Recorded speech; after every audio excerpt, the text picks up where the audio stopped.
폭네프의 연인들은 레오스 카락스 감독의 영화로 소년, 소녀를 만나다 나쁜 비와 함께 사랑 3부작으로 불립니다. 1989년 폭네프의 다리에서 부유한 집안의 딸인 미셀이 화가였으나 시력을 잃어가면서 모든 것을 포기하고 거린처럼 거리에서 살아갑니다. 노숙자 알렉스는 파리 센느강의 폭네프 다리에서 그녀를 만납니다. 마음속의 상처와 가난으로 더러운 모습을 한 이들은 치열한 삶을 살아갑니다. 알렉스는 그녀를 사랑하지만 미셀의 마음속에는 전 애인 줄리앙이 자리잡고 있습니다. 그러던 중 미셀을 찾는다는 포스터와 라디오 방송이 나오면서 미셀을 잃고 싶지 않았던 알렉스는 도시에 온 포스터에 불을 지르고 방화범으로 감옥에 들어갑니다. 미셀은 가족들에게 돌아가 수술로 시력을 되찾습니다. 폭네프의 연인들 영화 속으로 떠나보겠습니다. 힘없이 거리를 걷던 알렉스는 갑자기 도로에 이마를 문지르며 자해를 하기 시작합니다. 잠시 후 지나가던 차 한 대가 알렉스의 다리 한쪽을 밟고 지나갑니다. 이 모습을 미셀이 보게 됩니다. 알렉스는 병원으로 옮겨져 치료를 받고 같은 병원에 있는 남자가 남부지방으로 같이 일하자고 제안하지만 알렉스는 다리로 돌아갈 거라고 말합니다. 알렉스는 다리를 절며 자신이 지냈던 폭네프 다리로 향합니다. 폭네프 다리는 노후화되어서 1989년부터 1991년까지 보수공사가 진행될 예정이었습니다. 알렉스는 위험을 무릅쓰고 울타리 담장을 넘어 폭네프 다리에 살고 있는 또 다른 남자 한스에게 수면제를 얻어 자신의 자리로 돌아갑니다. 그런데 알렉스의 자리에는 어떤 여자가 자고 있었습니다. 그 여자는 미셀로 시력을 잃어가는 병에 걸려 삶을 포기한 채 노숙자 생활을 하고 있었습니다.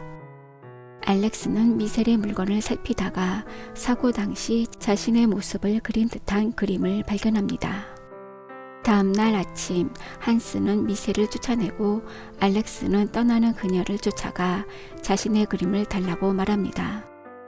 미셸은 그림을 주는 조건으로 자신의 모델이 되어 줄 것을 제안하고 알렉스는 그 제안을 받아들입니다. 잠시 후 그림을 그리던 미셸은 두 눈을 손으로 감싼 채 고통스러워하며 줄리앙이라는 이름을 부르며 정신을 잃고 쓰러집니다. 알렉스는 미셸의 미술 도구통에서 총 한 자루와 편지 한 통을 발견합니다.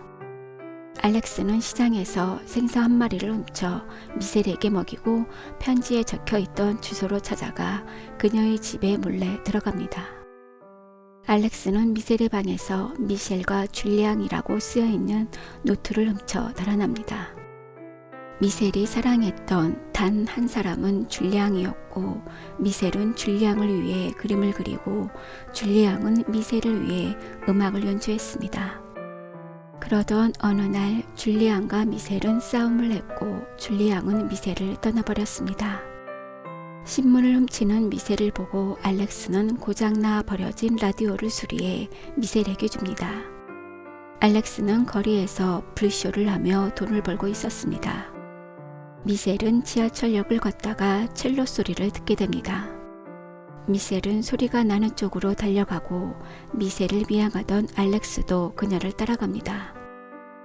알렉스는 첼로 연주자가 줄리앙일지도 모른다는 생각에 미셀보다 빨리 그를 찾아내어 여기는 내 구역이라고 여기서 연주하면 악기를 부숴버릴 거라고 남자를 협박해 쫓아냅니다.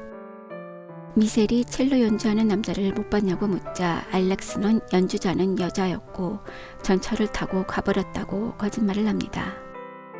폭네프의 다리로 돌아온 미셀은 알렉스의 웃는 모습을 보고 싶다며 밤늦게까지 술을 마십니다. 알렉스와 미셀은 보트를 훔쳐 타고 즐거운 시간을 보냅니다.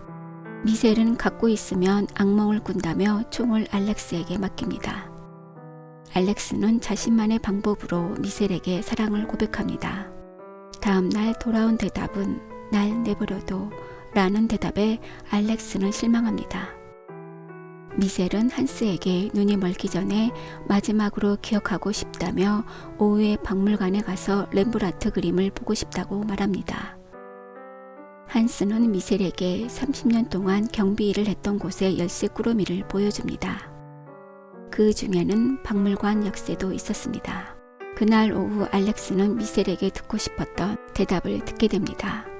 알렉스는 육체적인 사랑을 원했지만 미셀은 언젠가 자신에 대해 말해준다고 하고 서로가 이해하게 된다면 같이 함께 잘 거라고 말합니다. 알렉스와 미셀은 한스의 수면제를 훔쳐 팔아 돈을 마련합니다. 그리고 두 사람은 그 번 돈으로 바다 여행을 떠납니다. 생각보다 많은 돈에 미셀이 떠날까봐 알렉스는 돈통을 다리 밑으로 떨어지게 합니다. 한스는 미셸을 박물관으로 데려가 그녀가 보고 싶어 했던 그림을 보여줍니다. 그림을 보고 폭리프 다리로 돌아온 미셸을 알렉스는 떠난 줄 알고 숨지검을 합니다. 미셸이 떠난 줄 알고 알렉스는 깨진 병으로 자해를 했습니다. 한스는 발을 헛디뎌 강물에 빠져 죽고 맙니다. 미셸은 점점 시력을 잃어가고 알렉스는 그런 그녀의 곁을 지킵니다. 지하철역에서 미셀을 찾는 실종자 포스터를 본 알렉스는 미셀이 보지 못하게 하고 나중에 포스터를 찍고 모든 포스터를 없애기 위해 불을 지릅니다. 황급히 다리로 돌아왔지만 이번에는 라디오에서 그녀를 찾는 방송이 나옵니다. 스탈렌 대령의 딸 미셸 스탈렌 데스토스 박사가 시력 회복이 가능한 새 치료법 개발하였음. 그날 밤 미셀은 술에 수면제를 타서 알렉스에게 먹이고 그를 떠납니다. 다음날 알렉스는 방화범으로 경찰에 체포됩니다. 알렉스는 3년형을 선고받고 감옥에 수감됩니다. 2년이 넘는 어느 날 미셀이 알렉스를 찾아옵니다. 자주 면회를 오겠다는 미셀의 말에 알렉스는 6개월 후 크리스마스에 폭네프에서 자정에 만나자고 합니다. 그리고 6개월 후 두 사람은 눈이 펑펑 쏟아지는 크리스마스에 폭네프에서 재회를 합니다. 아무도 나에게 잊어버리는 방법을 가르쳐 준 적이 없어.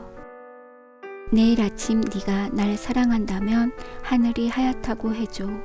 난 구름이 검다고 대답할 거야. 그러면 서로 사랑하는지 알 수 있는 거야. 난 너의 눈 위에 있고 난 너의 입과 그늘 속에 숨어 있어.